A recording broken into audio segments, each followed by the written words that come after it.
Wooden house builder. Chandpur से थोड़ी दूरी पर जंगल के किनारे रामू नाम का एक लकड़हारा रहता था। वो बहुत ही मेहनती था।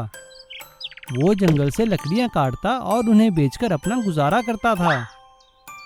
रामू का एक बेटा था सुरेश। पढ़ाई लिखाई के अलावा उसका ध्यान हमेशा नई नई चीजें बनाने में लगा रहता था। एक दिन जब सुरेश लकड़ी से कुछ बना रहा था, तभी रामू ने उससे पूछा, बेटा क्या बना रहे हो? कुछ नहीं पिताजी, मैं बस लकड़ी से खिलौने बना रहा हूँ। देखो मैंने कितना प्यारा घर बनाया है। अरे वाह बेटा, ये तो वाकई बहुत अच्छा है। लेकिन बेटा अभी पढ़ाई लिखाई में ध्यान दो। तुम्हें पढ़ लिख कर बहुत बड़ा आदमी बनना है। हाँ पिताजी, लेकिन आप एक दिन देखना, मैं ऐसा ही लकड़ी का बड़ा घर जरूर बनाऊंगा। हाँ हाँ बेटा, तुम जरूर बनाओगे। समय बीतता है। रामू बूढ़ा और सुरेश बड़ा हो जाता है।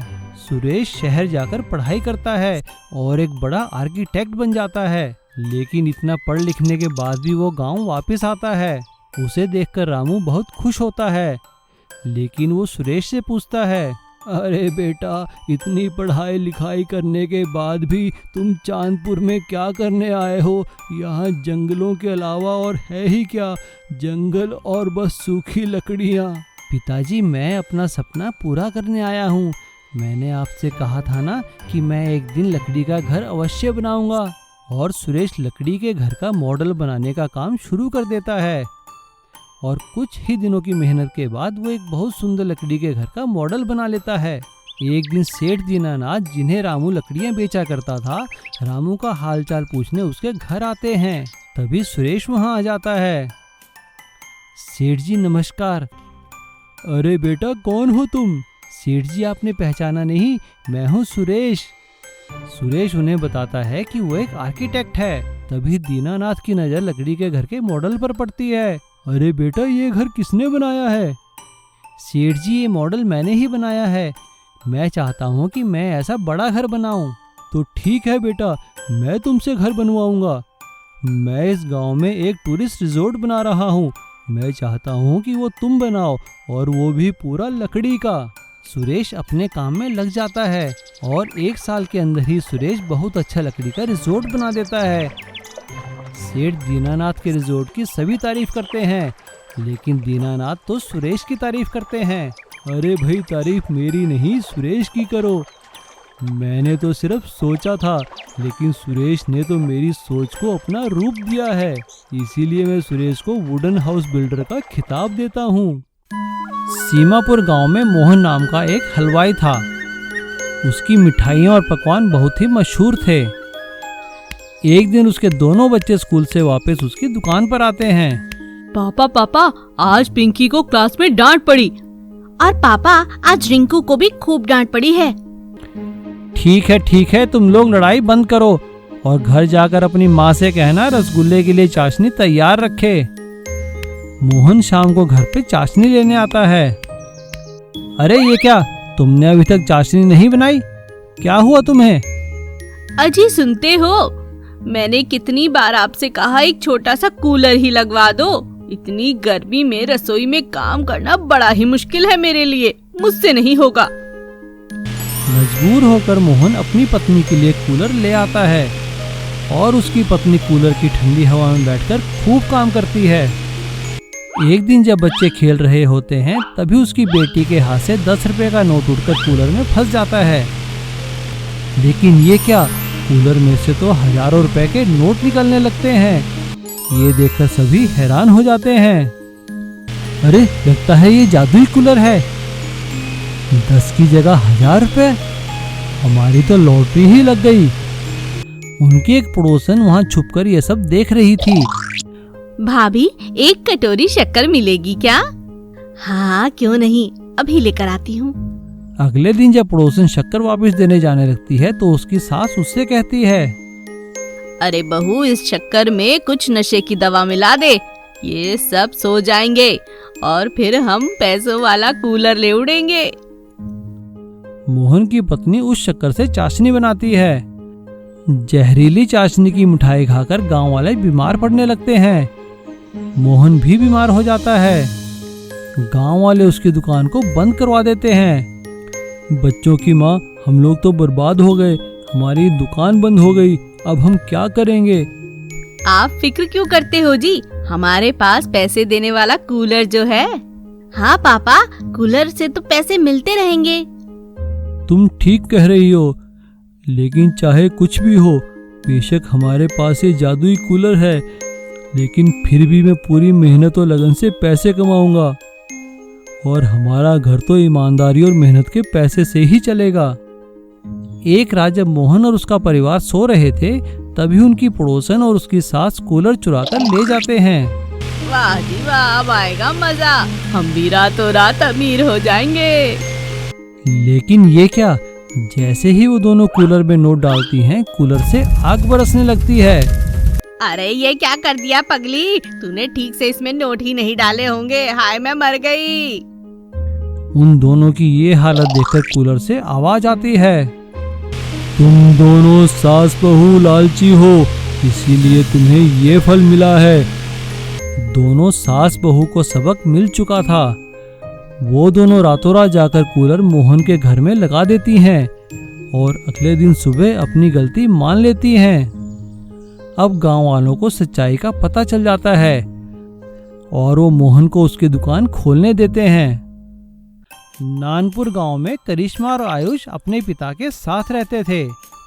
उनके पिता का नाम मोहन था। उनका 2 मंजिला मकान था। ऊपर वाली मंजिल में किराएदार सुदामा रहता था। उसी के किराए से उनका खर्च चलता था। क्योंकि मोहन को टीबी थी, वो कोई काम नहीं कर सकता था। लेकिन उनका किराएदार सुदामा एक बहुत ही नीच और लालची इंसान था। उसकी नज़र उनके मकान पर थी। जब ये बूढ़ा मर जाएगा तो मैं इसके मकान पर खुद ही कब्जा कर लूँगा। कुछ दिनों बाद उनके पड़ोस में रहने वाले जॉन इटली से आते हैं और अपने साथ कोरोना नाम की भयानक महामारी को ले आते हैं। जॉन को कोरोना का पता लगते ही सरकारी कर्मचारी और पुलिस वाले उसे उठाकर हॉस्पिटल में भर्ती कर देते हैं। लेकिन तब तक काफी देर हो चुकी होती है। जॉन से संक्रमण मोहन को लग जाता है, क्योंकि टीबी का मरीज होने की वजह से वो वैसे ही काफी कमजोर था।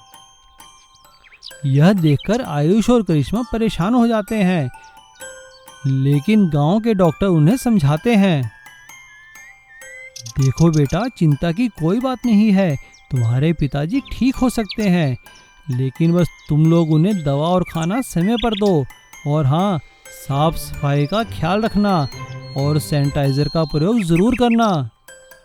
कोई भी चीज उन्हें देते हुए सैनिटाइज जरूर कर लेना, ताकि उनकी बीमारी ना फैले। यह बात सुदामा सुन लेता है। अच्छा, तो सैनिटाइज करके ही इसे चीजें देनी है, क्यों ना मैं इसका सैनिटाइजर ही चुरा लेता हूँ। मोहन तो मरेगा ही मरेगा, साथ में इसके बच्चे भी मर जाएंगे और ये मकान मेरा हो जाएगा। और मौका पाकर वो सारा सैनिटाइजर चुरा लेता है। बच्चों के पास पैसे खत्म हो चुके थे। वे सुदामा के पास किराया मांगने जाते हैं। अरे बेटा, मैं तुम्हें किराया कहाँ से दूं? मैं तो खुद ही बीमार हूँ। जब ठीक हो जाऊंगा तो तुम्हारा किराया दे दूंगा। बच्चे निराश होकर वहां से चले जाते हैं। मोहन का संक्रमण अधिक फैल जाता है और उसकी मृत्यु हो जाती है। आयुष और करिश्मा दुखी होकर गांव के कुएं के पास रोने लगते हैं। तभी कुएं में से एक जिन प्रकट होता है। क्या हुआ बच्चों, तुम लोग क्यों रो रहे हो? हमारे पिताजी नहीं रहे, सैनिटाइजर ना होने की वजह से हम उनकी जान ना बचा पाए। देखो, मैं तुम्हारे पिताजी को तो वापस नहीं ला सकता, लेकिन हाँ, तुम्हें मैं ये सैनिटाइजर की शीशी देता हूँ। ये जादुई सैनिटाइजर है, ये कभी खत्म नहीं होगा।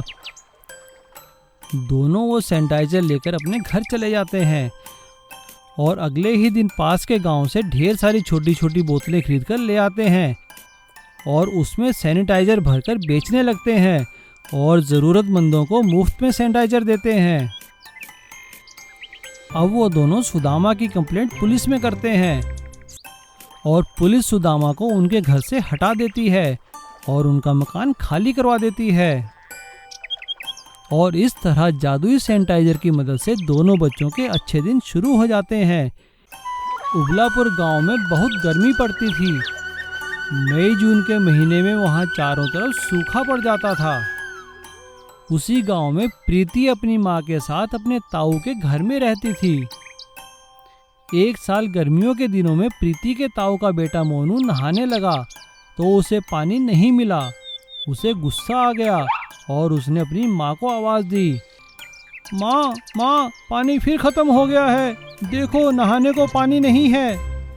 अरे मैंने तो बाल्टी में पानी भर कर रखा था तुम्हारे लिए, ना जाने कहाँ गया। जरूर ये प्रीति का काम होगा। प्रीति बेटा, तुम्हारा तो रोज का काम हो गया है। जब भी हमें पानी की जरूरत होती है तुम दोनों माँ बेटी सारा पानी खत्म कर देती हो। नहीं नहीं भाभी, ऐसा मत कहो, हमने जानबूझकर ऐसा नहीं किया। प्रीति की माँ को इतना कुछ सुनाने के बाद भी मोनू की माँ का गुस्सा शांत नहीं हुआ और वो अंदर जाकर मोनू के पापा को भड़का देती है। मोनू के पापा बाहर आकर प्रीति और उसकी माँ से कहते हैं, निकल जाओ इस घर से, परेशान करके रख दिया है तुम दोनों माँ बेटी ने। उन दोनों के हाथ पैर जोड़ने के बावजूद भी किसी पर कोई फर्क नहीं पड़ता। दोनों माँ बेटी अपने पुराने घर जाने के लिए निकल जाते हैं। रास्ते में प्रीति की माँ अचानक बेहोश हो जाती है। प्रीति कोई सहारा ना देखकर भगवान से प्रार्थना करने लगती है, माँ तुम्हें क्या हुआ? नहीं नहीं नहीं माँ, उठो उठो। हे भगवान, ये सब क्या हो रहा है हमारे साथ? भगवान हमारी मदद करो। तभी उसे नजदीक ही एक हैंडपंप दिखाई देता है। वो वहां जाकर उसे चलाने लगती है। काफी देर तक चलाने के बाद भी उसमें से पानी की एक भी बूंद नहीं निकलती। लेकिन वो हैरान हो जाती है, उसमें से सोना गिरने लगता है। प्रीति वो सोने के टुकड़े उठा लेती है। तभी वहां से जीप में एक लड़का निकलता है। प्रीति उस लड़के से कहती है, सुनिए, जरा आप हमें शहर तक ले चलिए। हमारे पास पैसे नहीं हैं, लेकिन ये सोना है। आप चाहे तो इसे रख लें, लेकिन हमें शहर ले चलिए। वो लड़का प्रीति और उसकी माँ को लेकर शहर जाता है। प्रीति हैंडपंप से निकले सोने को बेचकर अपनी माँ का इलाज करवाती है और कुछ ही दिनों में काफी पैसे लेकर वो दोनों वापस गांव आ जाते हैं। यह देखकर प्रीति के ताऊजी और उसका परिवार उनसे जलने लगते हैं। अचानक ऐसा क्या हो गया जो ये दोनों इतने अमीर बन गए? हमें दोनों पर नजर रखनी पड़ेगी, देखना पड़ेगा ये क्या करते हैं। एक रात जब प्रीति हैंडपंप से सोना निकालने जा रही थी, तभी मोनू उसका पीछा करता है और उसे वहां से सोना निकालते हुए देख लेता है। वह वापस आकर अपने माँ बाप को सारी बात बताता है। मोनू, उसकी माँ और उसके पापा अगली ही रात सारा सोना निकालने के लालच में हैंडपंप के पास जाते हैं और लालच में आकर वो लोग देर रात तक सोना निकालते रहते हैं। जैसे ही वो लोग सोना उठाकर घर की ओर जाने लगते हैं, तभी उन्हें कुछ लुटेरे घेर लेते हैं। रुक जाओ, क्या है तुम्हारे पास? दे दो हमें।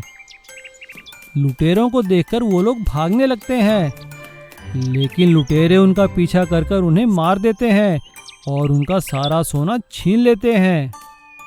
और सोने के लालच में आकर प्रीति के ताऊ और उसका परिवार सभी खत्म हो जाते हैं। इसीलिए कहते हैं, बुरे कर्मों का फल हमेशा बुरा ही होता है।